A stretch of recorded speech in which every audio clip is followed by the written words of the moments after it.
وبركاته. الحمد لله رب العالمين، والصلاة والسلام على سيد المرسلين وعلى آله وصحبه أجمعين. أما بعد، أعوذ بالله من الشيطان الرجيم. بسم الله الرحمن الرحيم. إن تنصروا الله ينصركم ويثبت أقدامكم. صدق الله مولانا العظيم. صدر محترم،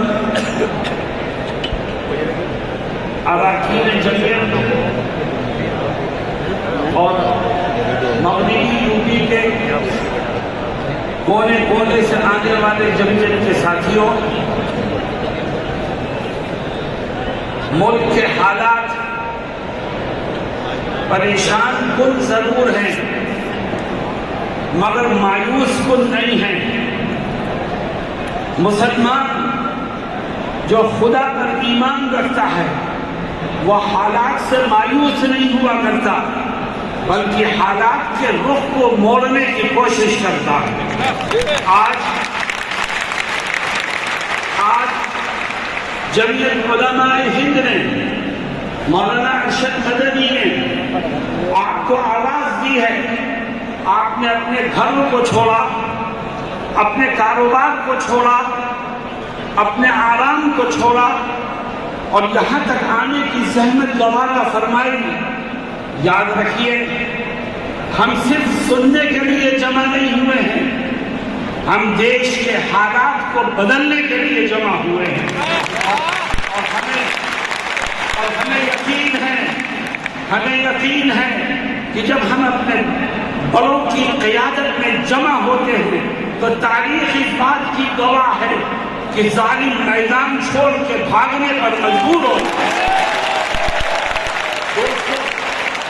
دوستوں اور ساتھیوں، آج کچھ فرقہ پرست طاقتیں ایسی ہیں جو مدارس کو نشانہ بنانا چاہتے ہیں. کبھی مدارس کو نوٹس جاتے ہیں، کبھی حساب و کتاب کے بہانے سے داخل ہونا چاہتے ہیں. میں کہتا ہوں ان مدارس کو مت چھیڑو، انہیں چلنے دو. یہی وہ مدارس ہیں کہ جن کی جدوجہد سے یہ ملک آزاد ہوا ہے. اگر دارالعلوم دیوبند نہ ہوتا، اگر وہاں کے اکابر نہ ہوتے اور مدارس کے جوان، بوڑھے اور وابستہ لوگ ملک کی آزادی کے لیے قربانیاں نہ دیتے تو آج بھی یہ ملک غلامی کی زنجیروں میں جکڑا ہوا ہے. مدارس کے لوگوں نے آزادی وطن کے لیے پھانسی کے پھندوں کو چوما، آزادی وطن کے لیے قید و بند کی صعوبتیں برداشت کی. مولانا ارشد مدنی کے والد محترم مولانا حسین احمد مدنی نے اپنے استاد محترم حضرت شیخ الہند رحمت اللہ علیہ اور اپنے ساتھیوں کے ساتھ آزادی وطن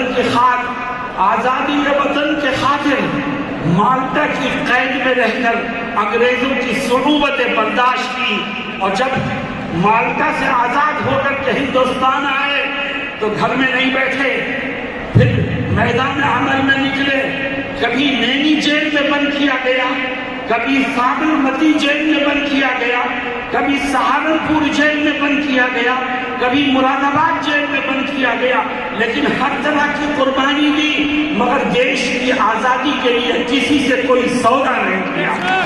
میرے دوستوں اور ساتھیوں، جب تک اس دھرتی پر مدرسے باقی رہیں گے یہ دھرتی آزادی کا سانس لیتی رہے گی. اور جس دن مدرسوں پر اوپر قدغن لگانے والے کامیاب ہو گئے تو یاد رکھو اس دھرتی کا وجود بھی مٹ جائے. اس لیے میں ہندوستان کے سپریم کورٹ کے اس فیصلے کا خیر مقدم کرتا ہوں جس کا آپ نے ابھی حضرت مولانا اسجد مدنی نائب صدر جمعیت علماء ہند کی زبانی جس کا تذکرہ سنا، اللہ رب العزت ہمیں صحیح رخ پر کام کرنے کی توفیق عطا فرمائے۔ مسلمانوں، آج ہمارا دل دکھا، ملک کے گوشے گوشے میں نبی کریم علیہ السلام کی شان رسالت میں گستاخیاں ہو رہی، ہماری جان آپ پر فدا ہے، اور آج کوئی بھی کھڑا ہو کر نبی کی شان میں گستاخی کرتا ہے۔ لیکن مسلمانوں، ہمارا دل دکھا ہے، مگر ہمارے اوپر لازم ہے کہ ہم قانون کو ہاتھ میں لے کر کے کوئی کسی طرح کا رد عمل ظاہر نہ کریں۔ دشمن یہ چاہتا ہے کہ ہم روڈ جام کریں، دشمن یہ چاہتا ہے کہ ہم توڑ پھوڑ کریں، دشمن یہ چاہتا ہے کہ ہم قانون کو توڑیں تاکہ مسلمانوں کو جیلوں میں ٹھوسا جائے، اور جو گستاخی کا مجرم ہے اس کو پتلی گلی سے نکلنے کا موقع مل جائے۔ آؤ، جمعیت علماء آپ کو آواز دیتی ہے، اور کیا کہتی ہے جمعیت؟ میں اس جلسے کی تیاری میں ایک ضلع میں گیا تھا، تو مجھ سے ایک ساتھی نے عجیب بات کہی، کہنے لگے کہ ہمارے ہاں ایک شخص نے نبی کی شان میں گستاخی کی، تو ہمارے پاس انٹیلیجنس کے لوگوں کا فون آتا ہے اور وہ پوچھتے ہیں کہ آپ کیا کر رہے ہیں؟ تو ہمارے ساتھی نے، جمعیت کے کارکن نے جو جواب دیا وہ مجھے بہت پسند آیا۔ اس نے کہا کہ ہم کچھ نہیں کر رہے، ہم تو ایڈمنسٹریشن کو دیکھ رہے ہیں، اب تو کرنے کا کام اس کا ہے، ہمارا کرنے کا کام نہیں ہے۔ ہم دیکھیں گے آپ مجرم کو پکڑتے ہیں کہ نہیں پکڑتے، ہم دیکھیں گے کہ آپ اس کے اوپر سخت قسم کی دھارا لگاتے ہیں کہ نہیں لگاتے، ہم دیکھیں گے کہ آپ اس کے خلاف صحیح طور پر کارروائی کر رہے ہیں کہ نہیں کر رہے ہیں، اور اگر نہیں کریں گے آپ تو ہم قانونی طور پر ایسے تمام مجرموں کو کیسر کردار تک پہنچانے کی بھرپور کوشش کریں گے اور کرتے رہیں گے۔ لیکن قانون کے دائرے میں رہ کر کے ہم کریں گے تو ہماری بات میں قوت پیدا ہوگی، ہم اپنے مقصد کو پانے میں کامیاب ہوں گے، اور انشاءاللہ دشمنوں کے دلوں میں ہمارا رعب بیٹھے گا۔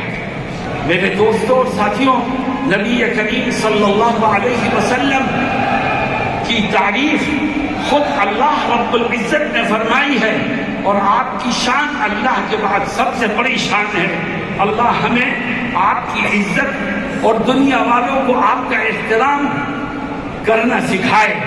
یاد رکھو مسلمانوں، اسلام ہمیں اجازت نہیں دیتا کہ ہم کسی کے دھرم گرو کو برا کریں، اسلام ہمیں اجازت نہیں دیتا کہ ہم کسی کی خدا کی شان میں گستاخی کریں، اسلام ہمیں اجازت نہیں دیتا کہ ہم کسی کی کتاب کے لیے، کسی کی مذہبی کتاب کے لیے کوئی غلط بات اپنی زبان سے نکالیں۔ اللہ قرآن میں کیا کہتا ہے؟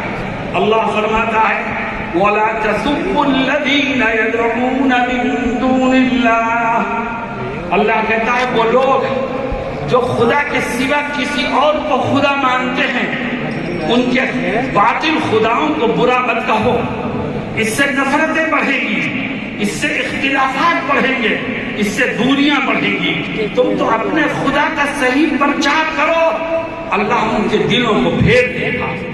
میرے دوستوں، میں گورنمنٹ آف انڈیا سے یہ درخواست کروں گا اس کنونشن کے مادھیم سے کہ شان رسالت میں گستاخی کرنے والے کو ملک کے کانسٹیٹیوشن میں جو سزا لکھی ہے وہ سزا دینا۔ اگر قانونی سزا ملنے لگے تو کسی دشمن کو زبان کھولنے کی جرأت نہیں ہوگی، اور انشاءاللہ ہمارا یہ دیش امن و امان کا گہوارہ بن جائے گا۔ آج گورنمنٹ کی کرسیوں پر بیٹھے ہوئے لوگ اور ایڈمنسٹریشن کے ذمہ دار اپنی ذمہ داری کو ادا کرنے میں کوتاہی کر رہے ہیں، تبھی ایک کے بعد ایک شان رسالت میں گستاخی کی ہمت کرتا ہے۔ میرے دوستوں اور ساتھیوں، اس دیش کا آئین سیکولر آئین ہے، کچھ طاقتیں ایسی پیدا ہو گئی ہیں جو اس دیش کے سیکولر آئین کو ختم کرنے کی بات کرتی ہے۔ یاد رکھو، اگر اس دیش میں ہندو، مسلمان، سکھ اور عیسائی آپس میں بھائی بھائی بن کر رہ سکتا ہے تو وہ صرف اس کے سیکولر آئین کی وجہ سے رہ سکتا ہے۔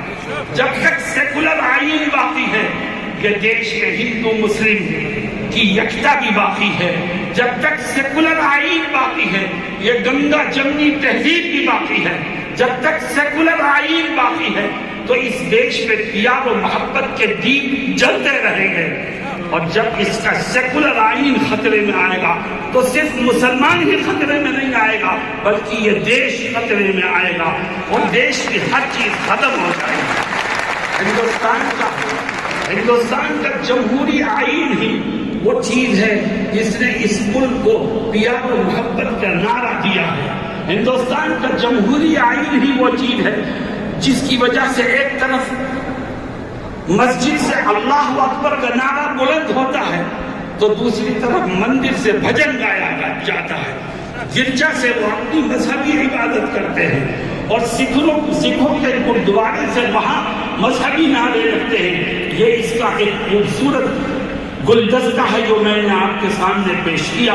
جمعیت علماء آپ کو آواز دیتی ہے اور اس لیے کہ تاکہ ملک کے میں رہنے والوں فرقہ پرستوں تک یہ بات پہنچا دی جائے کہ یہ ملک رہے گا تو جمہوری آئین اور سیکولر دستور کے ساتھ رہے گا اور ہم اپنے بزرگوں کے بنائے ہوئے آئین سے چھیڑ چھاڑ کسی کو نہیں کرنے دیں گے۔ ہمارے بزرگوں نے اس کو بنانے میں قربانیاں دی ہیں، ہم اس سیکولر آئین کی حفاظت کریں گے انشاءاللہ۔ اور آخری بات ملک میں جگہ جگہ وقف پراپرٹی موجود ہے۔ مسلمانوں میں آپ سے سوال کرتا ہوں، ایک وقف کی زمین ہے جو کسی مسلمان نے وقف کی ہے مسجد کے لیے یا وقف کی ہے مدرسے کے لیے یا وقف کی ہے قبرستان کے لیے یا وقف کی ہے غریبوں اور بیواؤں کی مدد کے لیے، بتاؤ یہ وقف پراپرٹی مسلمانوں کا سرمایہ ہے کہ نہیں ہے؟ ہم اس میں کسی کی مداخلت برداشت نہیں کریں گے۔ یہ وقف پراپرٹی مسلمانوں کا سرمایہ ہے، اس کی دیکھ ریکھ بھی مسلمان ہی کرے گا اور اس سے فائدہ بھی مسلمان ہی اٹھائے گا۔